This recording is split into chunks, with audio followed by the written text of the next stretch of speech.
All right. Oh, hey, everybody. All right. Jacob, thank you so much for letting everyone know that your computer just kind of, yeah, it is a crashing piece of shit, basically. But I am so glad to see everybody here. Let me know. Can you all hear me all right? That's not what I wanted to do. Sorry. Just letting out a tweet to let everybody know that we're live now. So I'm really excited. I'll hang out for a couple of minutes, let everybody kind of mill back in.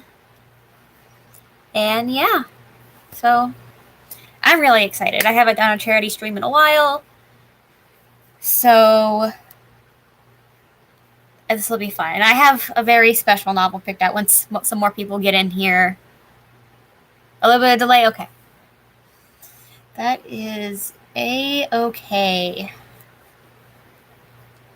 So we got a couple folks in here. Feel free to say hello, hop in the chat. We're going to have some fun tonight. So just kind of before we begin, I just wanted to say, I'm very thankful that y'all are here supporting a really great cause. Today, the Tiltify campaign is for Starting Point, New Hampshire, which is a anti-domestic violence organization serving the New England area. It has a 4-star rating on Charity Navigator, so it's going to be the real deal. And yeah, I'm really excited that Tiltify link to donate is going to be in the description below. So if you want to make any donations, go there and then keep up with them to make sure that everybody gets recognized for the donations and such. And we'll see how it goes from there. We have a goal of 150. So hopefully, we'll get some folks in here, get people raring and ready to go, and reading another really bad novel. This one is pretty infamous. I will say that. So, like I said, I'm going to give it a couple of minutes, so people can hop in. But yeah, I feel like if you're just kind of hanging out and you want to say hello in the chat, feel free to say hello. I try to keep up with the chat as best as I can. Can't promise I'll see everything in the world, but I will do my best. I promise. Let me adjust that just a little bit. But yeah, I just want to, there's 4 people here. Jacob, yes, I know you're here. Thank you. 4 people here. Hello, everybody. I'll probably wait until about 7:20-ish my time. It's 7:16 now. I hope I got the Greenwich Mean Time right. I'm really bad at, the different time zones. So I'm like, I hope it's -6. I'll feel bad if it's not, and I told people the wrong thing. But yeah.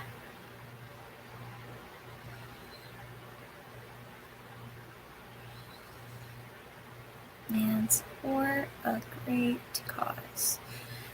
Sorry, I was just sending a message out in the E1M1 Discord to kind of, in the promo, to be like, hey, if you want to hop in, we're here and we're hanging out.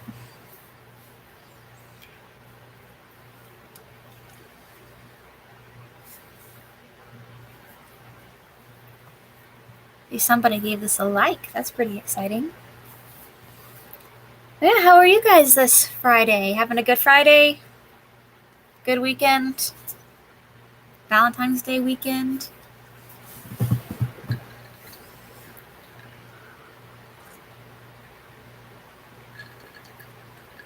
Yeah. I got this fake rosé. It's literally just grape juice with some carbonation. I have never had actual rosé, so I cannot tell you if it tastes like rosé, but it's good. So that's pretty cool. Another person just joined. Hello. Welcome to Bad Romance Novels for a Cause.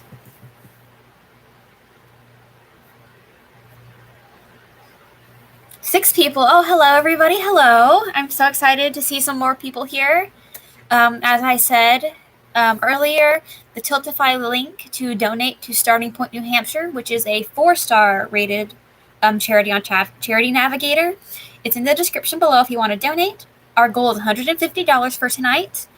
And I'll give it about 2 more minutes before, I start, talking about what the novel's going to be. As I have said, it's pretty infamous.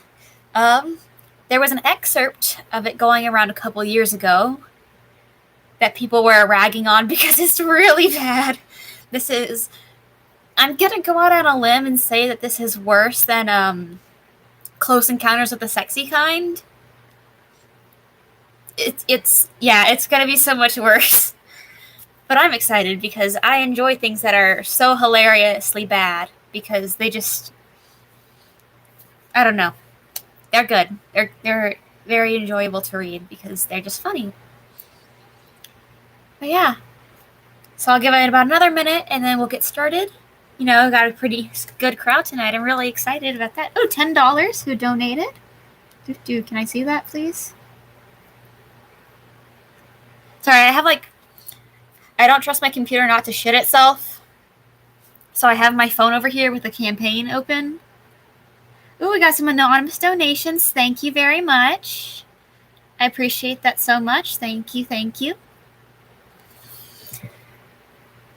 All right, it's 7:20. So, as I said, we have a pretty infamous novel for tonight. So, usually, I let you guys pick a novel to read. This time, for this stream, I want to do something a little special. So, the novel I will be reading to you tonight is the notorious, the infamous Rough and Ready by Sandra Hill. That Rough and Ready, the one that is the Viking Navy SEAL story. Yes, the Viking Navy SEALs, so that'll be interesting. It's apparently I literally bought it with my own money because I was like, I couldn't find a PDF of it online, so I was like, whatever, it's like $3. Okay, yeah, it's like $3 on Kindle, and I was like, you know what, whatever, it's $3. So I purchased it, and apparently it's the third book of the Viking Navy SEALs franchise. Other books include Dark Viking, Viking Heat. Did you save the receipt? I wonder if I can return it. It was a digital thing, so hopefully after this I can maybe return it because the shame of owning this book might be a little too great. Hey, Refund, it's so good to see you. Thank you so much for stopping by. I really appreciate it. But yeah, Rough and Ready. So, Viking Navy SEALs.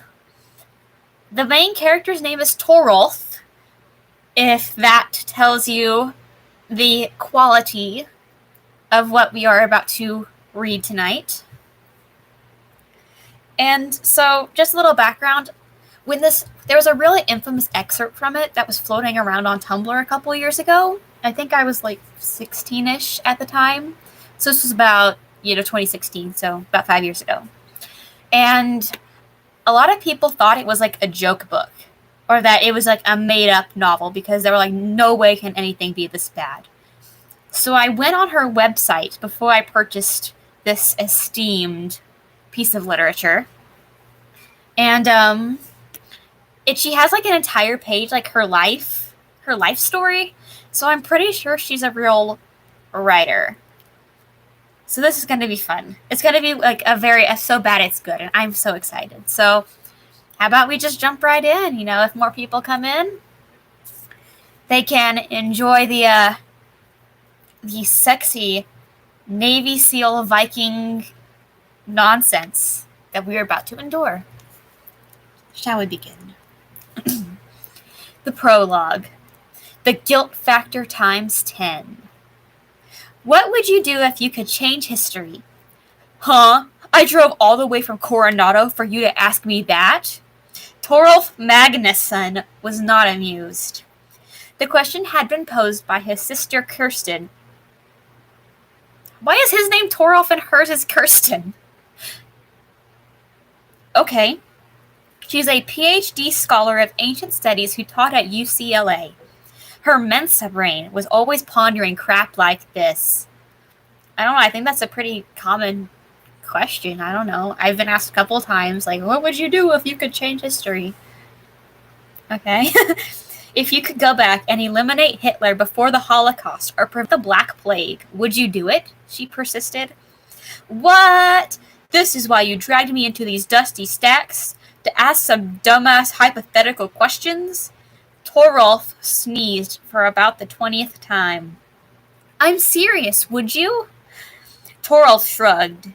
He had only a weekend liberty from his Navy SEAL duties, and he was wasting time playing with his sister.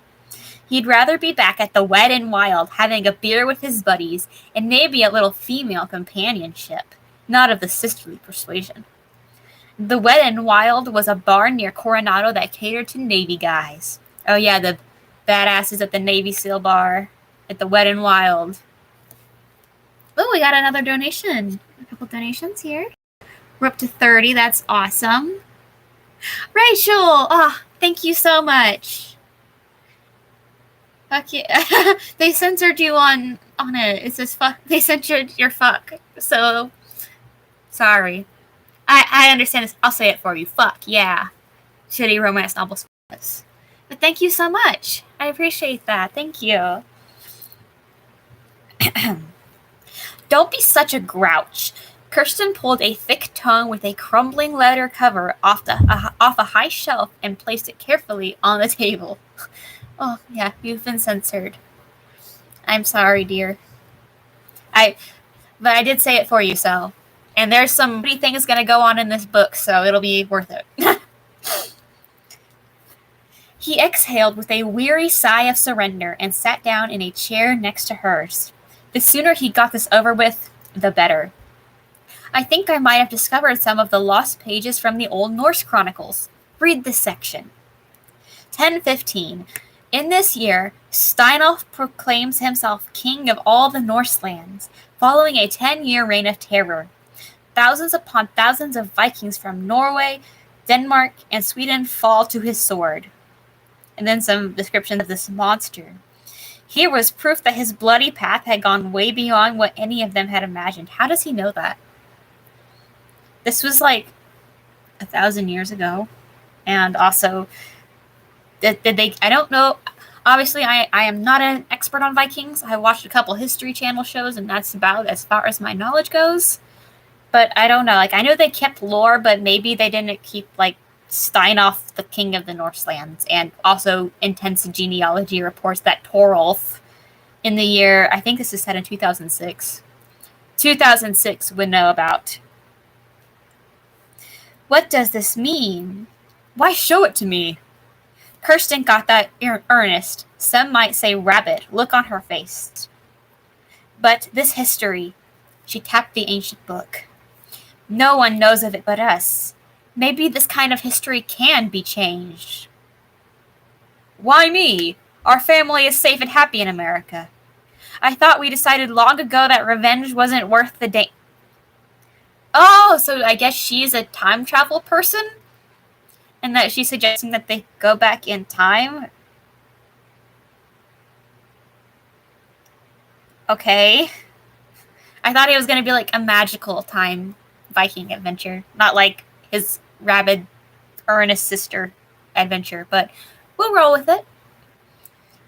Kirsten just stared at him. She was an expert at guiltifying people, especially one of her brothers. You're right, he said after several long moments of thought. Someone has to stop the madness. Navy Lieutenant Torolf Magnusson put his face in his hands and counted silently to 10. Only then did he look up at 4 of his teammates from Force Squad, 8th Platoon, SEAL Team 12, and say, "Get lost." Not a chance, his best friend, Petty Officer Justin Cage LeBlanc, said with a laugh. Okay, I don't know anything about, like, ranks and shit in the military either. So these are just some Army dudes to me. Or Navy dudes. Navy SEAL dudes. Pardon me. Torolf, who was known as Max to his friends, resumed packing. Why did they call him Max? That's not close to his name. Why not call him, I don't know, Tori? Max to his friends. I hate this shit. His sea bag sat on the bed in his apartment in Coronado, California, home of the U.S. Naval Amphibious Base. as well as the Buds training ground for the Navy's elite Special Forces unit. Whoop, I didn't want to highlight that. He would soon hitch a ride on a military transport to Germany, and from there, take a commercial flight to Norway. Richard shortens to Dick, so who knows? True. So I'm going to name my firstborn child Torolf, and their nickname will be Max. So thank you. Thank you for that, Sandra Hill. So there's just some more dudes. There's a guy named Pretty Boy. Jam. Apparently Mr. Jam is an ex-Jesuit priest. I didn't know those guys were still around. Geek is another guy in there. And a guy named Cage. So those are our maximum Torolf. So those are our cast of characters, but they're probably not going to matter because Torolf's going to go on a magic sex Viking adventure. Let's see. Where are you going, Max? Asked Cage. Norway. I told you 1,000 times. Why? Family honor. When will you come back? Don't know. Will you come back? Don't know. Any danger? Oh, yeah. The odds? Against me? I don't. The perps? Greedy, vicious invaders. Torolf and Kane, they're cops. Cage. I'm just curious, does Cage, do the other guys know about Torolf's apparent Viking travels? I guess Cage is front now. Mon Dieu, that defines any terrorist cell in the third world. One in particular who would make Osama and Saddam seem like kindergartners. Cage frowned. Who the hell would want to invade Norway? Torolf refused to answer and continued packing. There was a communal rolling of eyes at his evasiveness. Well, that settles it. It was Pretty Boy speaking now. We'll all go with you. While he spoke, Pretty Boy flipped through Torolf's little black book, which sat next to his wallet on the bureau. Pretty Boy, who was, well, pretty, according to women from 2 hemispheres, got enough action already. Then Pretty Boy's words sunk in. They make Al-Qaeda look like pussies, the real deal. Yeah, we got some evil Viking dudes to defeat. I don't need 4 oversized babysitters. That's debatable, Jam interjected. The Hispanic guy was checking out Torolf's books on a nearby shelf. Torolf read everything from Clive Cussler's to his sister Kirsten's romance novels. Wow, what a cultured man, a cultured guy. We appreciate that.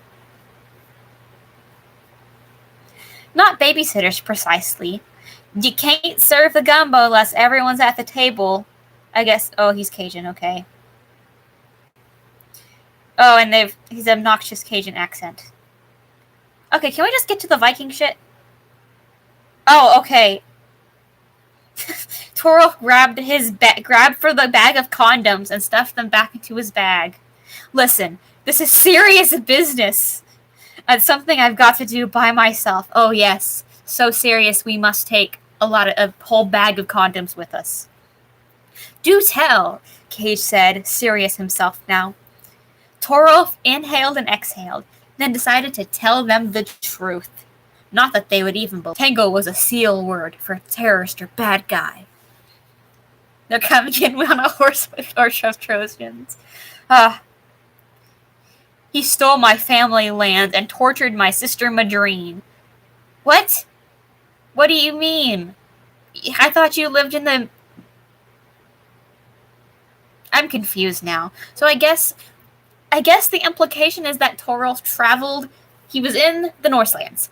He time traveled to our time, became a Navy SEAL, and is now going back in time to kill Steinolf. Alright, glad we got that sorted out, at least.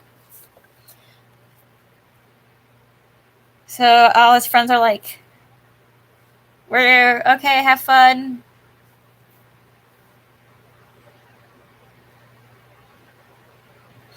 In Greek land. Alright, so the next section of chapter 1.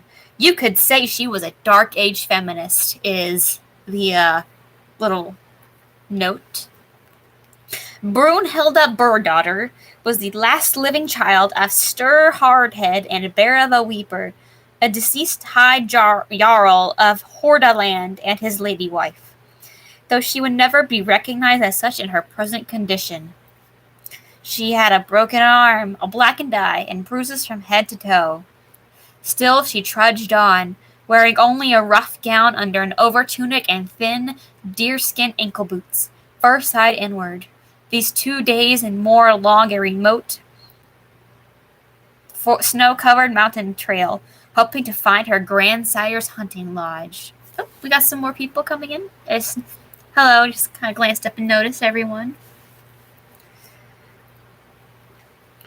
So, she's leading some ladies along who have had violence against them. And she's gonna find a little house for everybody to live. It's if I mispronounce everything so horribly, forgive me. The others rose as well. Meanwhile, the sheep foraged in the snow to nibble at the undergrowth, and Stig the dog licked her hands, seeking some morsel of food or bone. She ignored Stig, having nothing to offer, and pressed her lips together to stop their shivering. "I've not been here for a dozen years, since my 11th winter, but my grandsire always said Deerhaven was only a half-day's journey from Freya's Elbow, a bend in the fjord near the ancient lintel tree." Inga's weary eyes followed Hilda's gaze to the gnarled tree, as wide as 3 mead barrels, with bare branches resembling beastly arms. "Let us rest here a moment," Hilda suggested.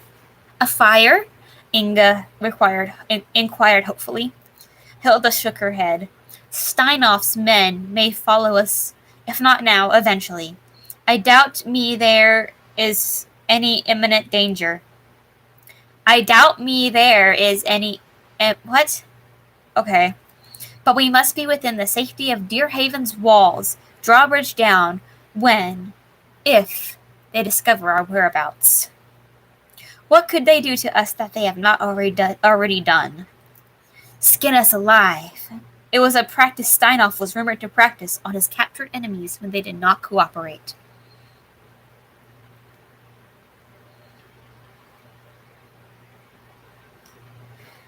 So there's some more. Oh, they made it to Deerhaven. Okay. But before that, Hilda says, "We will defeat Steinhoff, the evil Norseman who is a bad guy."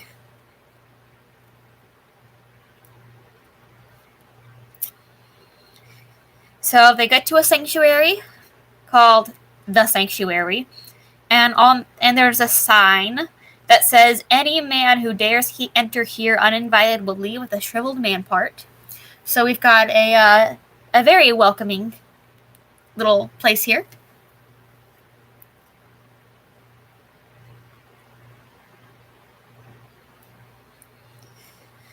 Chapter 2. A Viking we will go, a Viking we will go. Hi ho the dairy-o, a Viking we will go. I, for one, am in the mood for a little pillaging. Where are all those buxom, blonde-haired Scandinavian women we were promised, with names like Ingrid or Ursula? I want a battle axe. Who are these people talking? Oh, so I guess Torolf did take his pals onto the Viking ship to time travel to Viking times.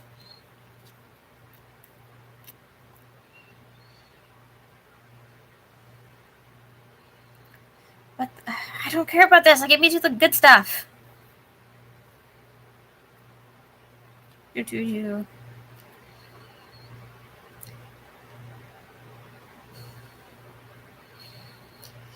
Sorry. Alright, so the boat crashes that Torolf and company are on.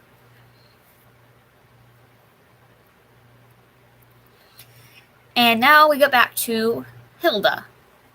"We need men!" shouted Britta the Big, chief archer of the sanctuary and head of its guard.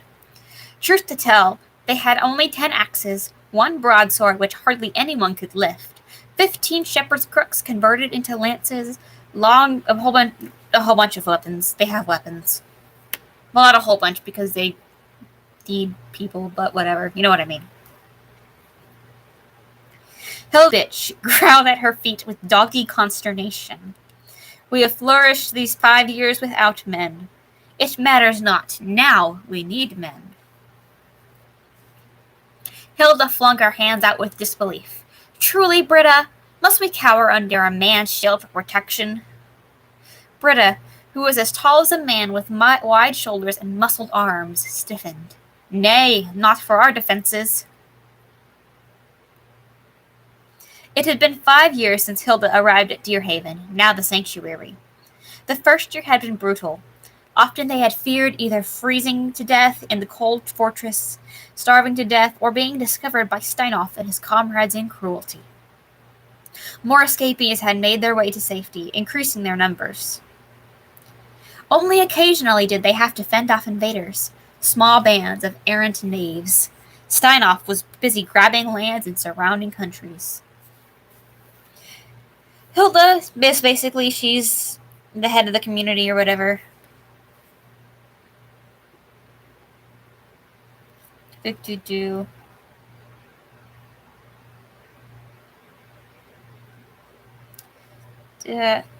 my god, please just make something interesting happen. I'm sorry, this is live. Wow, what the hell? Okay. Okay. I think we are at the good part of this book. Torolf came, so this is chapter 3. Torolf came groggily back to his senses and noticed a number of alarms. The sails, mast, and yardarm had been lifted off them. Who did it? And how? Alarming thing number 2. He had the mother of all headaches. That's probably blood seeping down my forehead. And then, alarming thing number 3. His 4 buddies were in the same state he was. So, they're all oof. Alarming thing number 4. Everyone else on the longship was gone. And alarming thing number 5. It was the most alarming thing of all. A group of wild, screeching women surrounded them, brandishing an odd assortment of weapons. If he didn't already have a headache, he would now from their shrill voices. And their appearance, unbelievable! Some wore the traditional attire for a Norse woman, but most of them wore slim pants and over-tunics that went to the hips and were belted at the waist. Their clothing didn't come from the Fredericks of the Fjord, that was for sure. They looked like Amazons in a B-movie. And phew, they smelled to high heaven. Like you smell any better, Mr. Torolf? What the hell? Call me crazy, but are we really surrounded by a couple of dozen women brandishing cooking ladles? Pretty Boy, one of the comrades who has apparently also washed up on Viking land, stared at the women surrounding them, women absurdly trying to appear ferocious. But then Pretty Boy's gaze lashed onto one big mama of a woman who was holding a broadsword with 2 hands. Even big men sometimes had trouble managing broadswords. This Xena babe had to be 6 foot tall with the shoulders of a linebacker and the waist of a quarterback, although her breast and long legs under the brown tunic and slim pants spelled woman. Okay. Pretty Boy sighed and said, I think I'm in love. What? And then, so, they're... oh shit. I hate to break the news to you guys, he said, or Torolf said, but I think we time traveled. I'd bet my left nut we are now in the 11th century. Ha ha ha, and I'd bet my right nut you're pulling our legs, Pretty Boy said, never taking his eyes off Big Mama. Hey, sweet thing. Okay, I have to do a Johnny Bravo voice now. Hey, sweet thing, how about untying me? He called out to Big Mama. Or, happy days, are you into bondage? Big Mama glared at him as if he were an insect under her size 10 boots.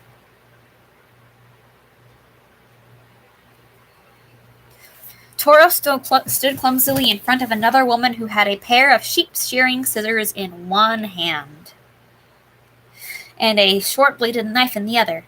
She seemed to be the leader, sorry. Her long, very light blonde hair, a platinum blonde, like his sister Kirsten's, had escaped a single braid which hung down to the middle of her back, and under there were bits of fleece in the unruly flaxen strands. "Who are you?" he asked. "A witch," she said. "A nun," Big Mama said at the same time. So then Big Mama and Pretty Boy banter or whatever, and then back to the leader. Toro flashed her one of his most engaging smiles. "So, Miss Witch Nun, what's your name?" "My name is Torolf Magnusson, but you can call me Max." He spoke English, but she should be able to understand the gist of what he said. Old Norse and English has so many similarities. Even so, he repeated himself in Old Norse.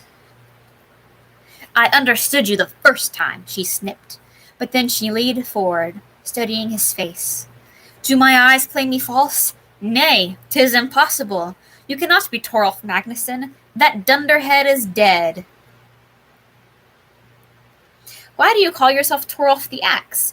As I recall, Torolf's weapon of choice was a pattern-molded sword." "Not axe, Max. And how would you know that?" His words trailed off as he peered closer. "Is that you, Hildy Tildy?" Okay. "Ooh, do not dare to call me that silly youthling name." Okay, so they're just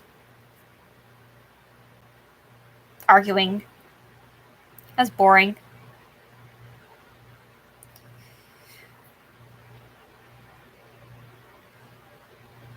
Okay.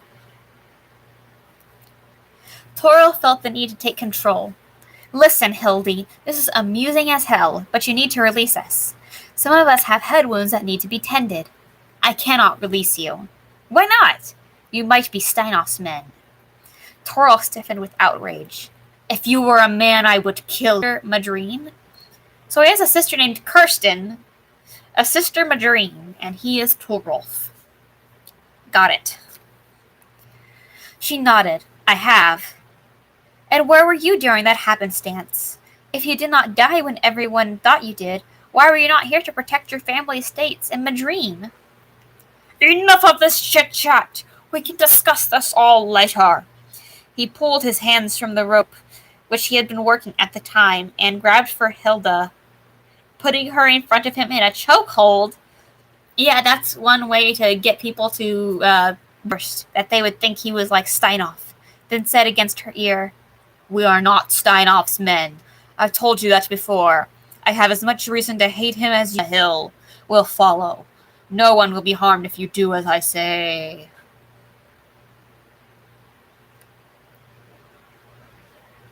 Toro figured that, if time travel could take place, then language barriers should be no problem either. God and his miracles and all that. Is Torolf Christian? Okay. So now, she and Torolf are going to have a little nice chat.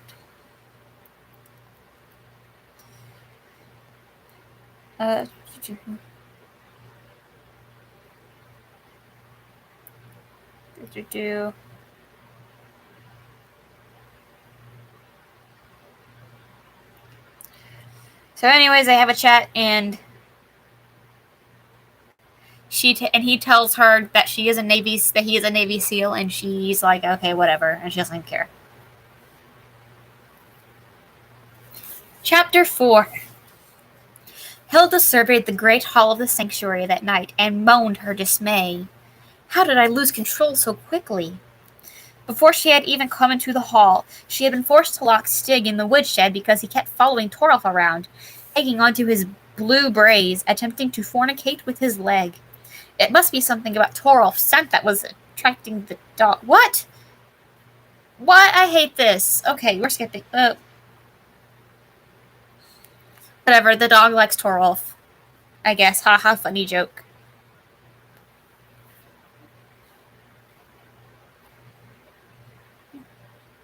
She's just really mad because men are in her place. And she's just bitching.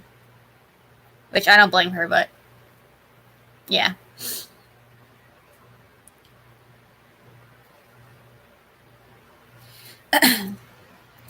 So she misliked the endearment sweetie almost as much as she objected to Hildy. And the lout did it deliberately. I was picturing you with a bowl of creamed onions on your head upside down. She gave him a sugary smile. Isn't that a coincidence? I was picturing you too, without that dirty gown. Ooh, Torolf is lewd. She gasped. Get your mind out of the moat. I meant in a clean gown of silk and fine wool, as I recall seeing you before. She misdoubted that was what he meant.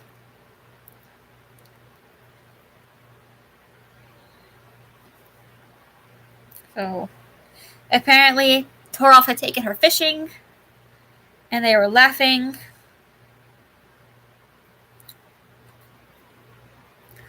Okay, here's a good example of what I'm talking about. Consider Adam and Eve in the Garden of Eden. You've heard that biblical tale, right? I don't think that, like, again, I'm not a Norse expert, but I don't think that the Norse people, like, were really into that until they were forced to be into it. That's just all based on what I know from the History Channel.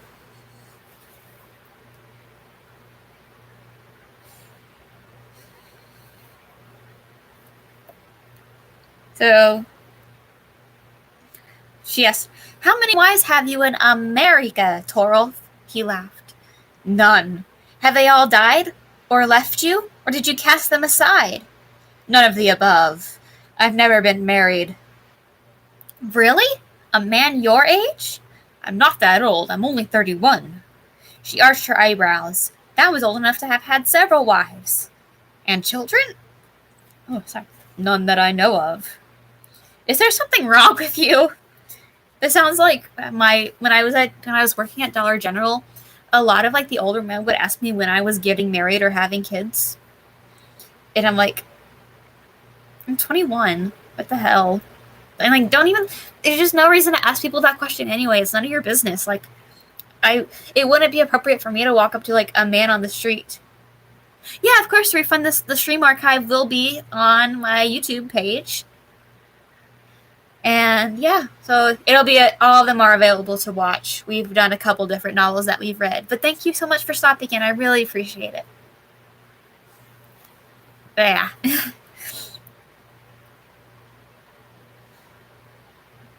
Apparently one of Hilda's wives or husbands had erectile dysfunction. But she doesn't call it that because there's not that word in the olden time. Yeah, 21 is too. Yeah. I don't want to get married till I'm decently settled in life, you know. I still like my dad still like makes me eat breakfast sometimes. I'm not an adult at all.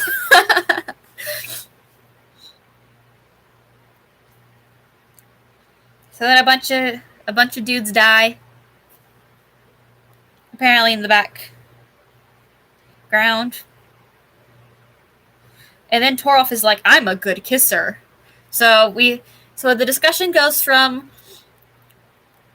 all of my like Hilda being like, oh, sorry, my tablet changed. All of my family was murdered. And then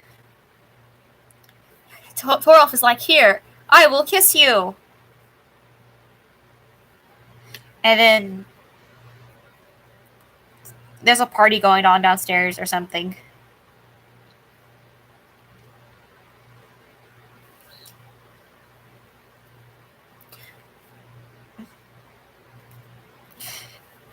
I don't want or need money, and don't you dare offer me sheep or goat. He was outright laughing at her now. She studied the lout for a few minutes, and he studied her back. You do not mean, oh, surely you would not want me to share your bed furs. He was clearly shocked by her question. Would you? Yea, but 'twould be an unfair bargain on your part. A few minutes of tupping in the bed furs in return for days and days of military training for us women. A few A few minutes, he sputtered. Yay, she said slowly, suspecting that she had stepped into some hole of his making. Number 1, making love with a man should take more than a few minutes. Number 2, I am rarely satisfied with one bout of tupping. Number 3, you've been missing out on a whole lot in your life, sweetheart.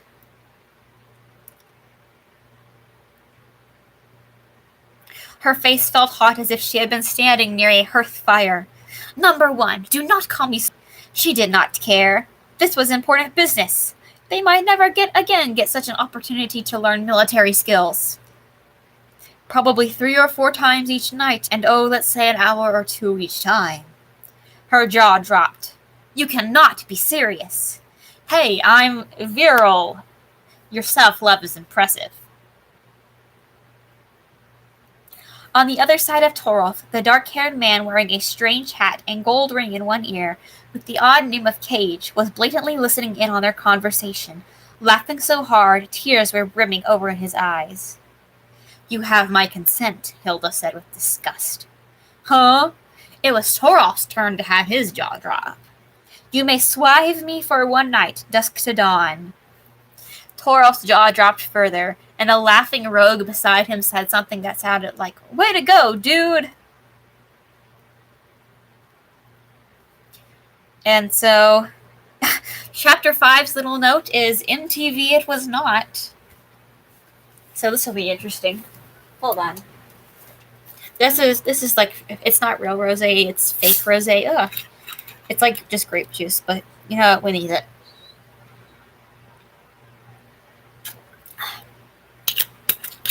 It's good. I don't know what rosé tastes like, but this is pretty nice. So, sorry, ow, my back. It's fine. Torolf watched Hilda walk away, head held high, hips swishing from side to side. If only she knew that he was watching her heart-shaped ass, she would have a fit. Probably clomp him over the head with a cooking ladle. But yeah.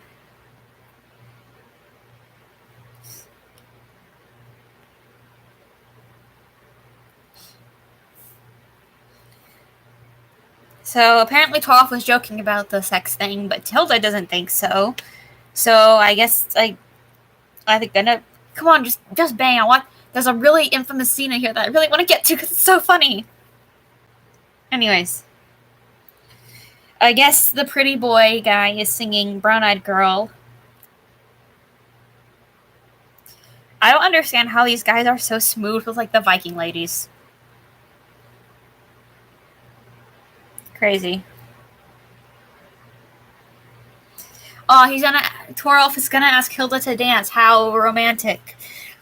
Let's see. So their relationship is, they knew each other as children. He time traveled. He comes back. He puts her in a chokehold and threatens the lives of the women she is caring for. Offers to have sex with her. Asks her to dance. What a logical progression of events we have going on here, y'all. Just check something. That's not what I wanted to do. Oh, we have another donation. That's awesome. Blood 2 does not exist. I do not see it. But thank you for the donation. I very much appreciate it. So they're partying. I guess Torolf had a brother named Ragnar. Or whatever.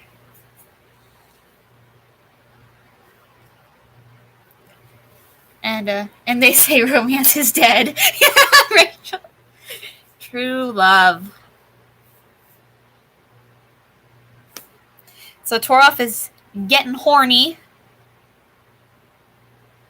And he sniffs her neck and then licks it, which is just really creepy. Don't lick people. It's strange. Like, I don't know. Like in public too. Like if you're gonna be licking on your girl's neck, you take it to the bedroom. Right, nobody else has to see that in public because, like, I don't mind, like, pecks on the cheek or whatever, or little kisses on the lips or hugs and stuff. Like, that's cute, PA. But I don't want to see you licking somebody else. It disturbs me. Anyway, Torolf is a little bit of a weird guy.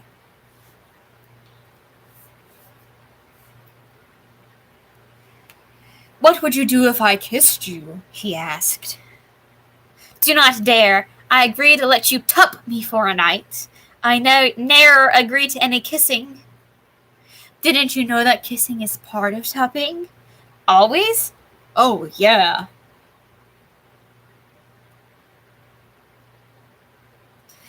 So, Hilda's gonna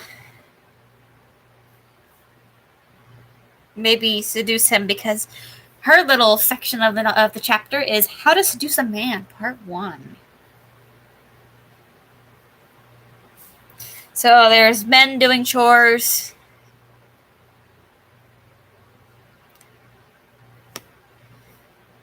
And I guess they're sitting in a... They're asking about when they're gonna... Like, ladies are like, hey, Hilda, when are you and Torolf gonna fuck? And are you gonna do it in public? That's... No!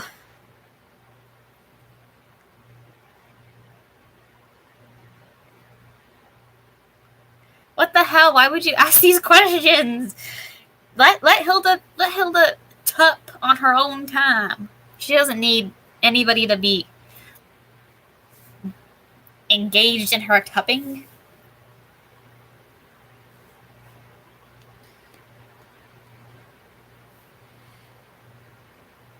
So I guess they're asking if the other women want to have sex, and the women are like, yeah, whatever, we don't really care. But Hilda, you're going to bang.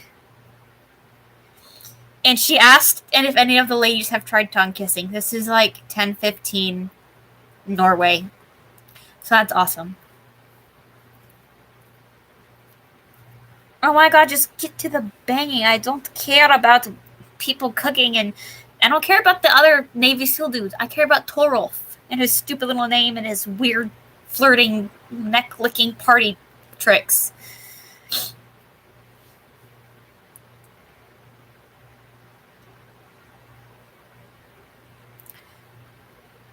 So they're gonna... Yeah, he gets his friends to agree to help him kill Steinoff, the evil man.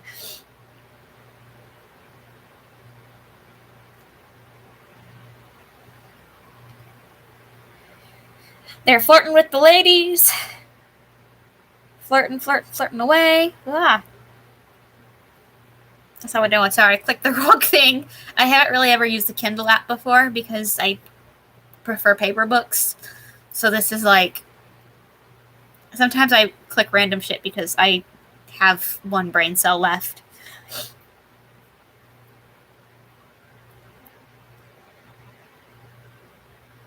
And then Hilda's gonna ask some questions. She says, I want to be alone with you when I ask. Ooh. Torolf and Hilda had walked hand in hand down the moat and toward the fjord where the longship had wrecked. He liked holding hands with Hilda. He wasn't sure why. Aw, that's kind of sweet. He likes to hold hands with the woman he threatened, like, 2 days ago. Because he is a personnel from other units, including women. He likes women who like a good time. You're smiling again.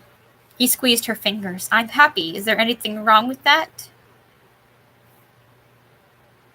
Yeah. So then, blah, blah, blah.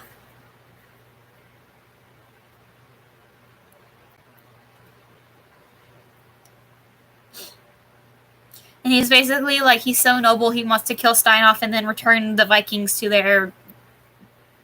whatever they were doing before. Oh, and he gets a boner looking at Hilda. So that's the cool thing in the world. She's like, oh, well, we'd be farming, without Steinoff. And then he got hard, so... farming turns Torolf on. Really gets his motor going. Good to know. Yeah. Yeah, Torolf, that's... Hey, and eggplants are something you farm, so hey, it works.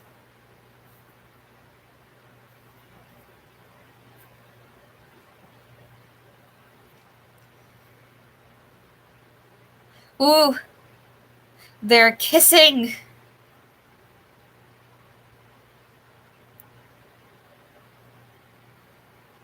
And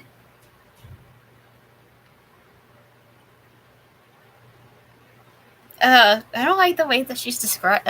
See, they're describing the tongue kissing. It's just like meat, like this. Like, okay, so here's her mouth. Here's Torolf's tongue. This is what Sandra Hill is describing on the page. And I've never tongue kissed anybody. I don't think that's how it works. I hope not. That just sounds like it's like meat slapping together. It's meat. Yeah, so here's it is. The kiss deepened as he shaped her. He squeezed her fingers instead of her hand. He full fisted squeezed like what like little kids do. Oh. The kiss deepened as he shaped her mouth with his. Oh, hi Jerry! I'm so glad you can make it. But thank you so much. I'm so glad that you popped in. You know, I'm very glad. It's good to see you. I hope your D&D goes well. But yeah. So this is the tongue kissing Raquel alluded to. Every part of her body. Okay, this is gonna get a little frisky. So let's get into it. Let's do this. Every part of her body went on high alert. Her heart raced. Her nipples purled. Okay, that's an interesting way to describe that. Her lower belly thrummed. There was a sensual pooling in her legs. In? Okay. She felt as if she was being sucked into warm quicksand. She had to struggle to the surface, but she could not.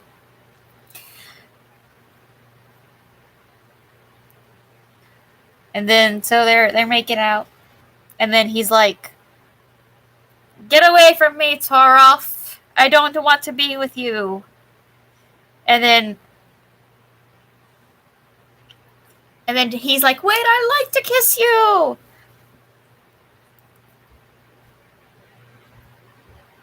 There's no way Torolf kisses that good. I know. I just... And he's like, "I don't need a high maintenance woman." And I don't understand where he's getting the idea that she's high maintenance. She's literally like a Viking lady. She wears like sheep clothing. I don't think she's going to be asking you to buy Gucci anytime soon, honey. And so he's training the Viking ladies to be badass warriors because he's a feminist or something, I guess.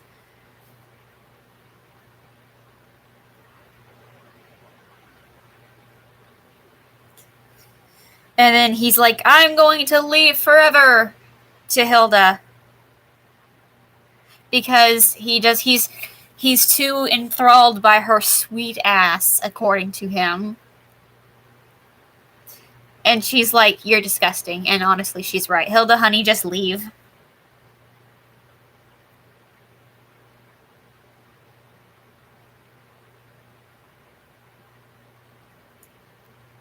What the fuck is okay, so he actually stays and he's continuing to... The guy wanted sex 2 or 3 hours a day and said she was high maintenance. Yeah, I'm like, dude, you're the one with you're the one here who is way more high maintenance than she is. Like, I don't... Yeah, anyways, they're training.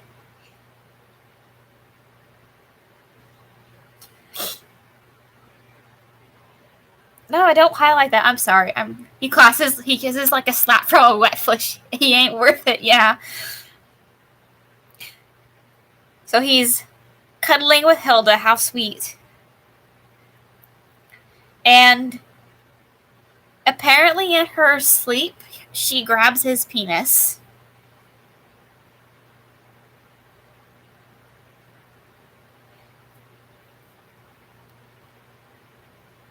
He touches her nipple.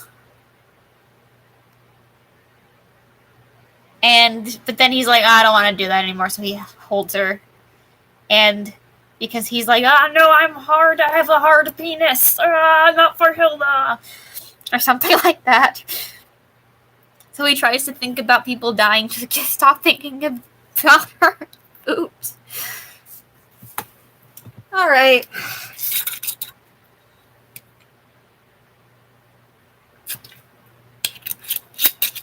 Let's do this. Okay.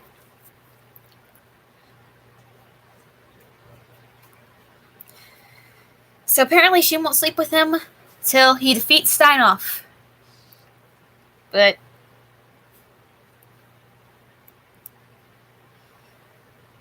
she's like, don't try and get your payment early. You needed Roline for this one. Yeah.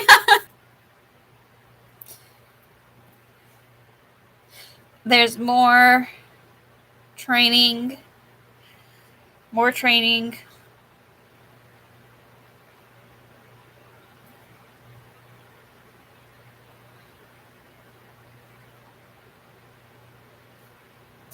The ladies found the condoms and are laughing about the haha condoms.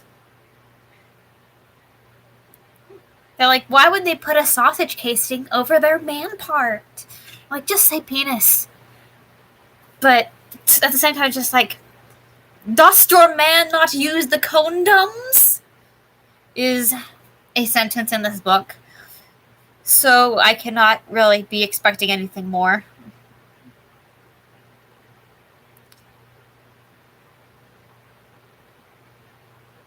And then they're like, and they're talking about lots of sex things. And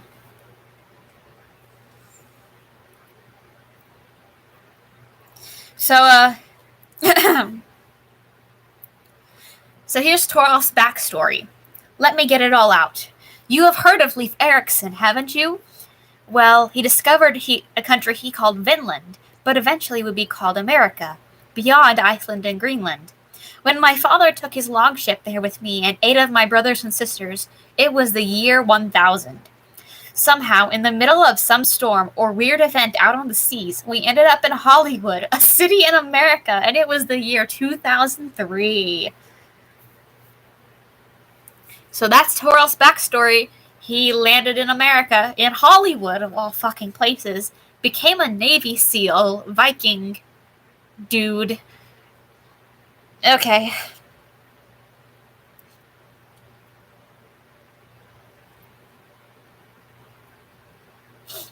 And so he's like,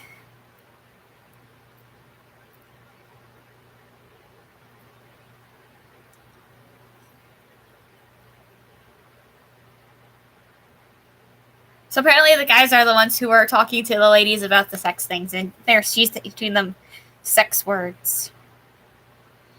Why is it that in these books, when the lady's like horny, her nipples instantly become hard? Because like they're not like little. They don't. It doesn't work like that most of the time. It just doesn't. I don't understand. I guess romance writers should probably turn up the heat in their house because they are very cold, because their nipples are always hard. And tonight, Hilda declares, is the night that they will tup. This will be fun. And apparently the fucking Navy SEAL dudes, besides Toralf, still think this is all some kind of big practical joke. I don't know. I don't know.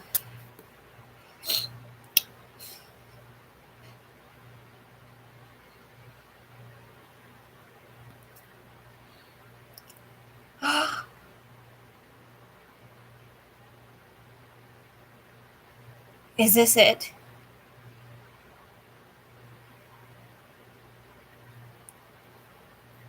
Okay, we're getting into some good old-fashioned, real bad sex scenes, so let's go. You invited me here for a night of swiving, or I guess that's another Viking word for having sex. I was teasing. It worked. He laughed against her ear and noticed how she shivered. She was obviously one of those women whose ears were highly erotic zones of sensitivity. He blew softly, and her hit. Why would you blow on her ear? That's a little weird. He braced. Where are they doing?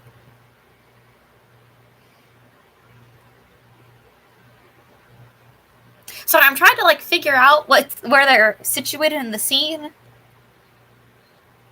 Guess they're in a bathhouse.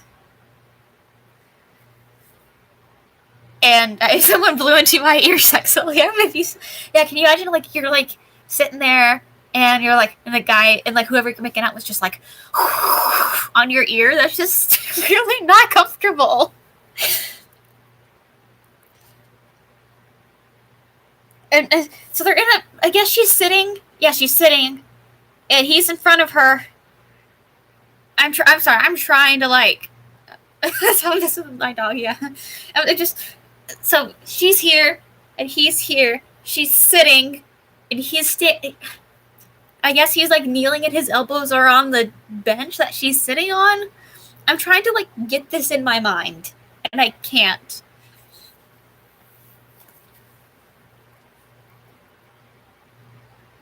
Her mouth opened under his persuasion, and he slanted and shit. And then her breasts were small, with nipples like small marbles. He rolled her to her back again, her chemise nestled on her hips. Kneeling between her legs, he put his hands to both breasts. He strums her nipples, so that's uncomfortable.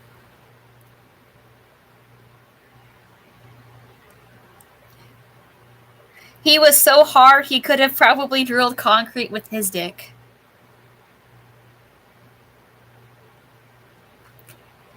Okay.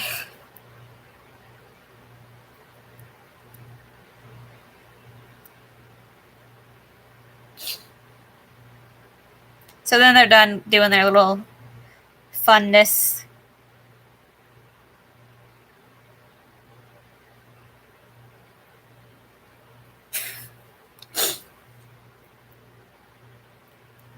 The bed sport repertoire is what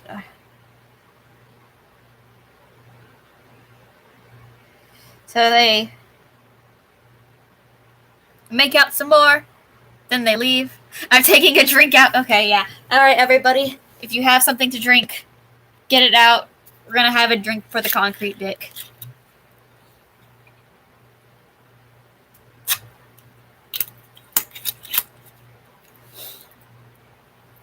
Fun. Let's do this.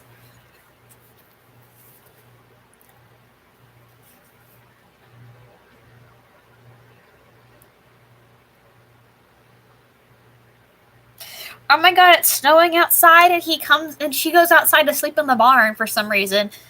And he comes out to the barn naked, wearing just boots.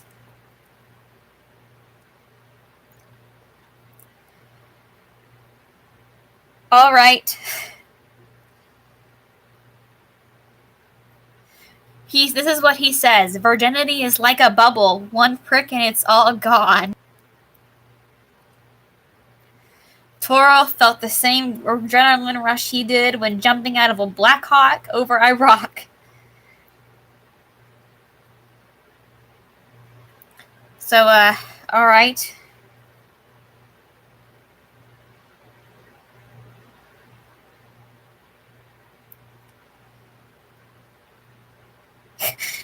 She arched her belly up against his and refused to let him go as she convulsed, pumping every drop. He was in dick heaven. If I saw somebody walking outside in the snow or leaving cups, he was in dick. Well, he was too busy being in dick heaven.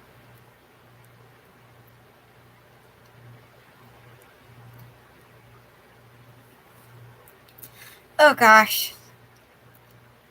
This is okay.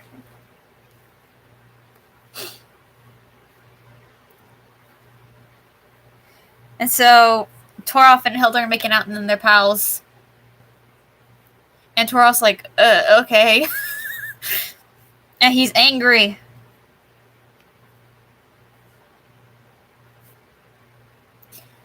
So that's... These people just need to, like, have conversations. Like... If Torolf and Hilda just talked for, like, 2 seconds, their lives would be so much easier. Instead, they just, like, make out and then get angry at each other. That's what this book should be called. Making out and then getting angry.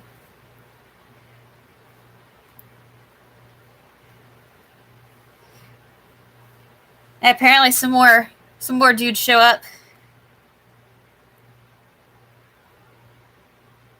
And some dudes are like, hey, we want to marry Hilda off. And Torolf's like, no, you will not marry Hilda.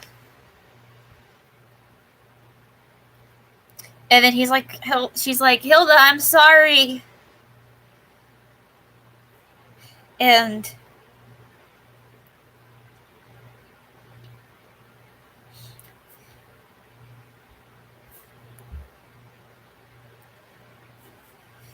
she's like, fine. I don't want to be married off, so... I'm very confused as to what the conversation is what's happening.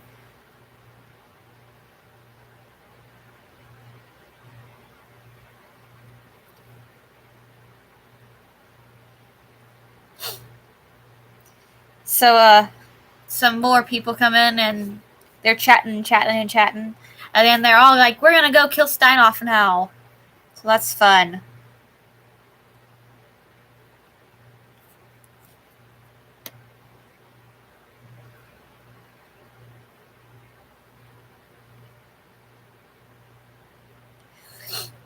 So they're talking.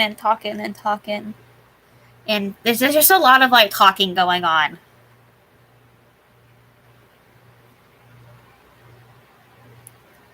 They have a conversation about killing Steinoff. And they're now going to go kill Steinoff, so that's super exciting. Please let it be fucking interesting.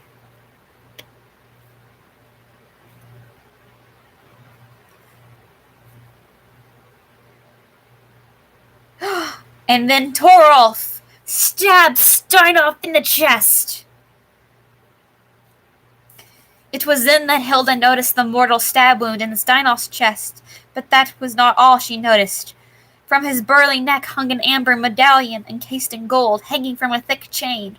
Her father's! Hilda went berserk then. All the destruction and pain caused by this man hit her like a mace to the head.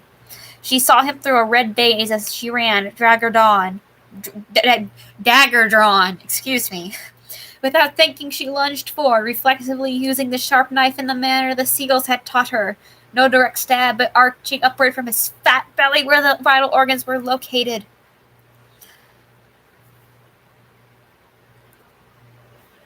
And then she passes out after stabbing Steinoff to death, which is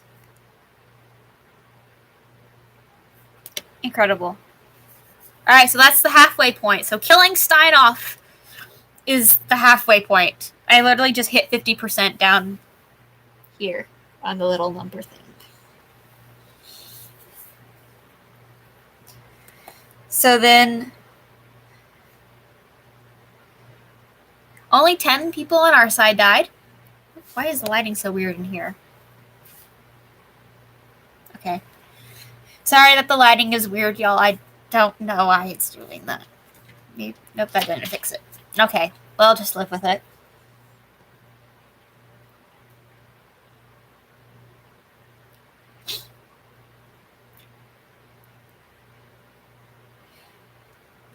So, we got Hilda. Hilda having the little fun time on her own with what Torolf is watching, so I don't know if that counts as masturbation.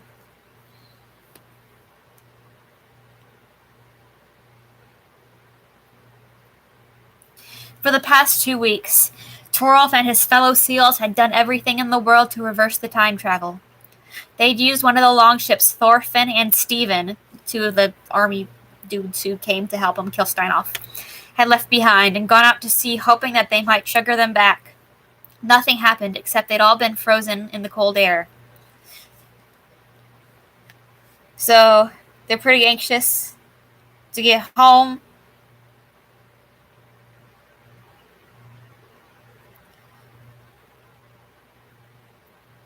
But did not like that sentence. Yeah.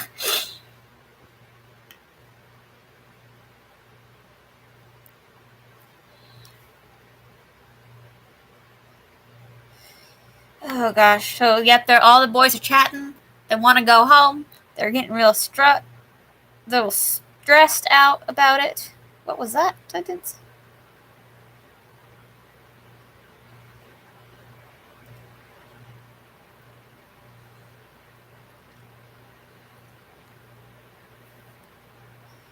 So all the ladies are like, "Hey, you should have sex with us because we want children." Yeah, and the Navy SEAL guys are like, "Oh, we'll think about it." So that's fun. And it's raining.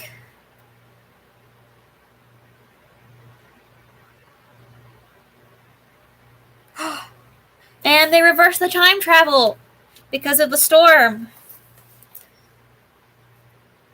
Oh, I think I know what's going to happen.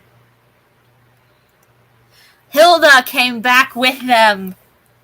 So now Hilda's in 2003, California.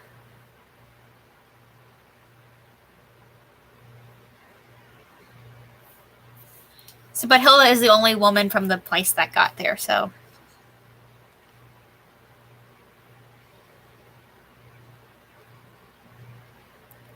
Hilda has been blinded by something.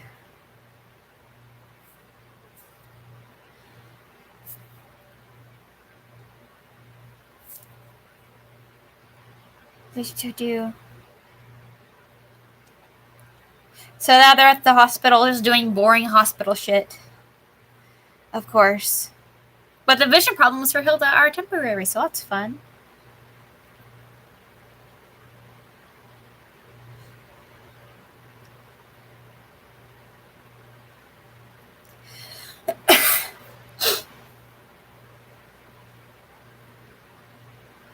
So Torov explains that she has ended back up in America with them.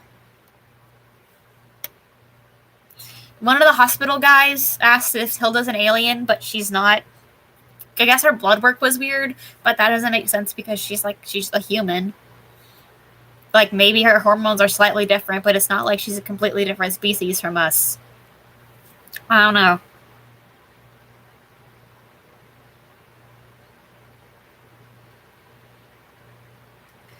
Oh my gosh, what the fuck? This is Torov chatting. He'd left Coronado, stopped at his apartment to shower and change clothes, and called his sister-in-law, asking her to take care of his dog, Slut. His dog is named Slut. I don't understand that. Okay.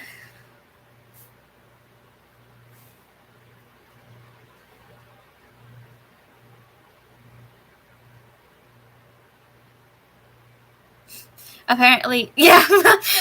His dog named Slut.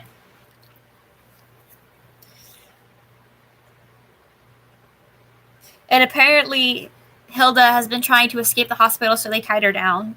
So, okay.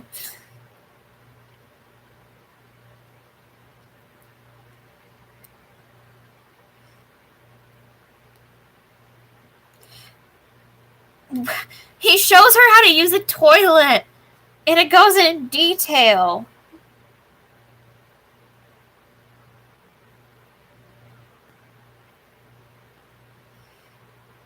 Ugh. He hears her piss go in, and it's bro, it's not that hard. Yeah, it's like,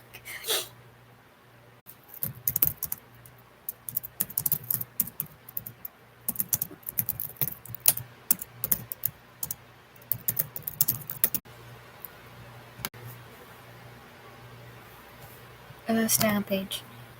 Okay,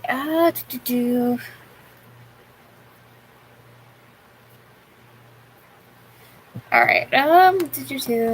Fuck.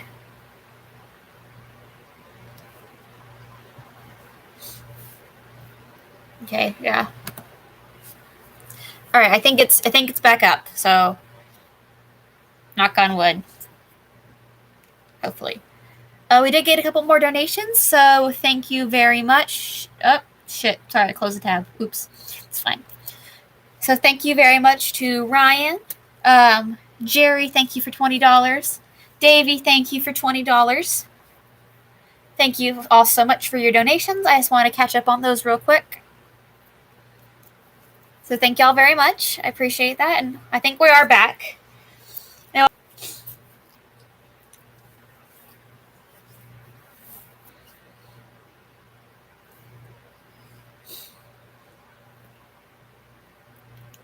so I guess the whole back end of this novel is just going to be them hanging out in real life. Or I guess, well, not real life. You know what I mean? It's like 2003. Oh. All right, so okay, I think we're back. So I'm gonna.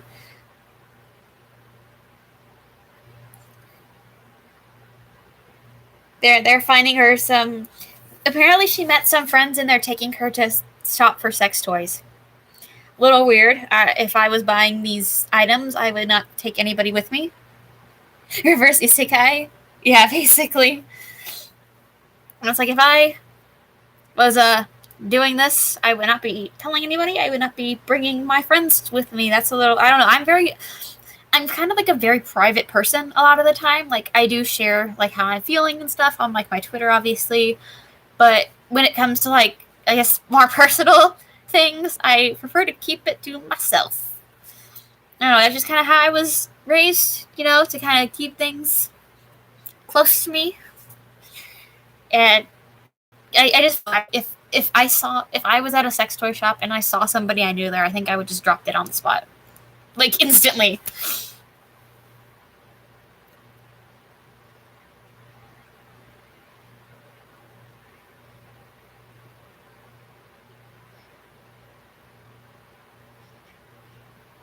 But yeah. So yeah. He shows her chocolate. I just want to get to that one part because it's like I was like, there was interesting stuff, and then it was like, well, now we're just hanging out in LA and living life, and I'm like, ugh. And but Toro does tell her that he loves her, and she's like, oh, I don't know about love, and but actually, she's falling in love with him too. So we have true love, you guys. True love wins for Torolf and Hilda.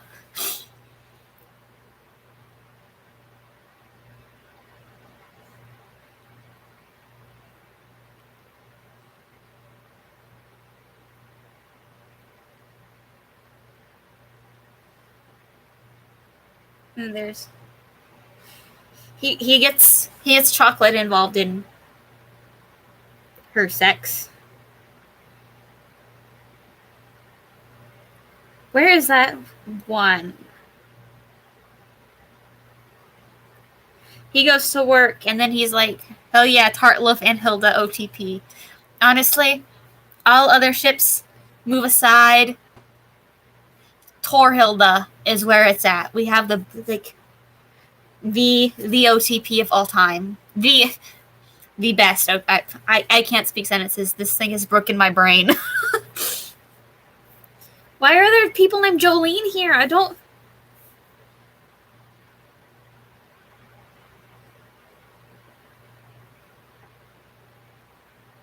And now Hilda might be pregnant, even though they used condoms. But Hilda's like, I'm barren. But Jolene's, well, like her friend Jolene, I guess, is like, well, I'll go buy you a pregnancy test. And so.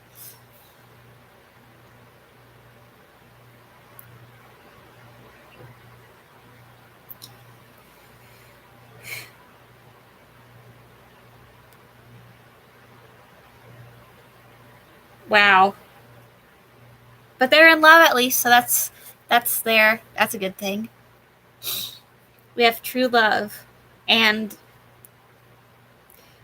what the fuck?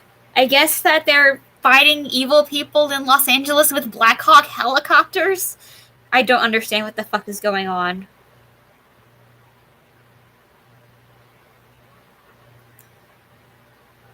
And it's only been 2 days since they came back.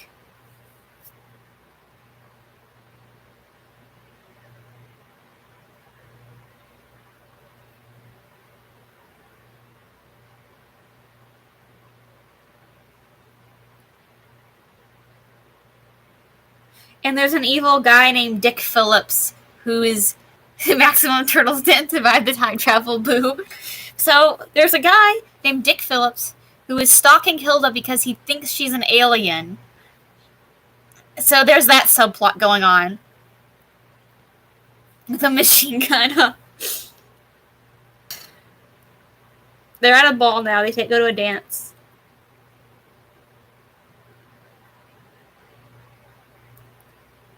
He thinks that Torf was with another man, lady, woman. You know what? Bisexual Torf. We'll go for it. Fuck it.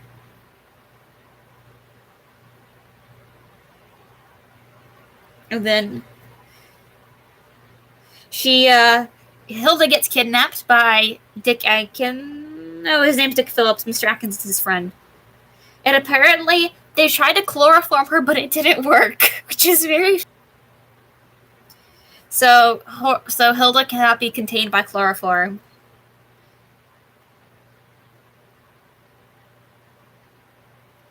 And then Torolf is here, and he's like, I know you are pregnant, my love.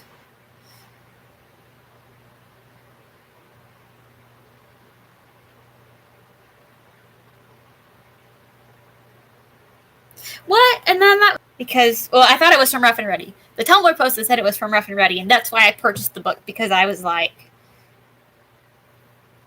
Rough... Excerpt from the book, apparently. What? I'm so heartbroken, you guys.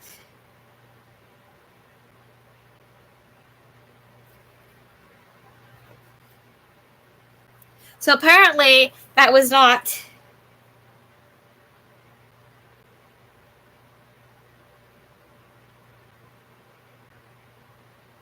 The Dick Attack passage was very funny, though. I will admit. So apparently, it's not an excerpt. But somebody did write a parody. Well, I thought I had always been under impression. But you know what?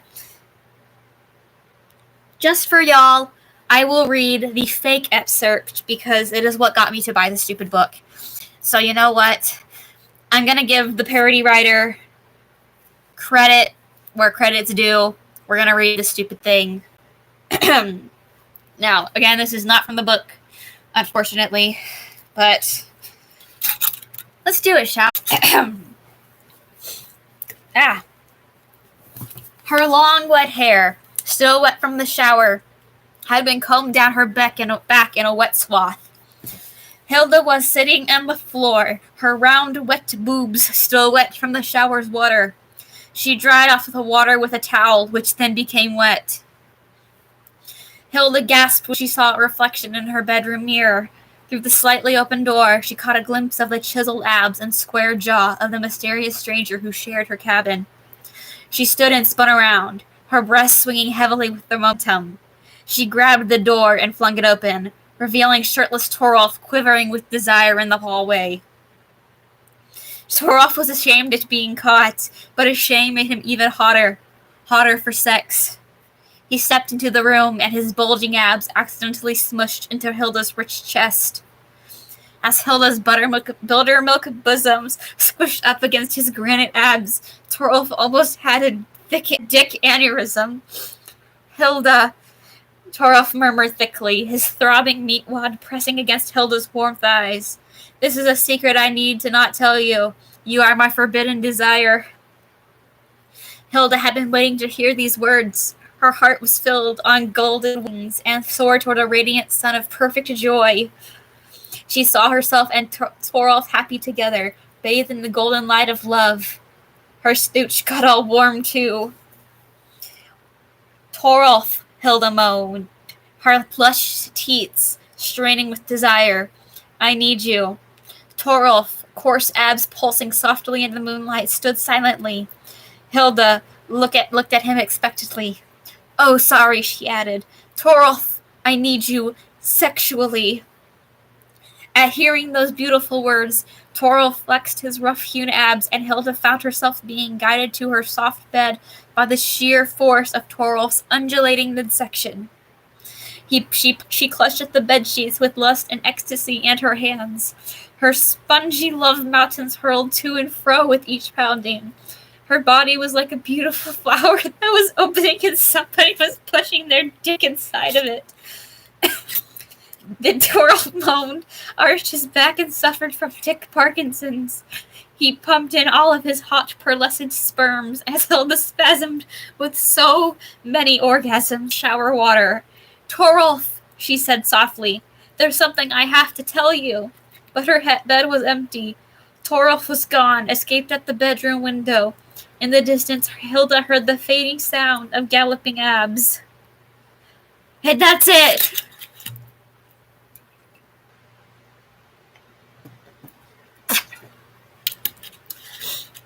I'm so pissed that wasn't actually in the book because that was so much better than literally anything we read.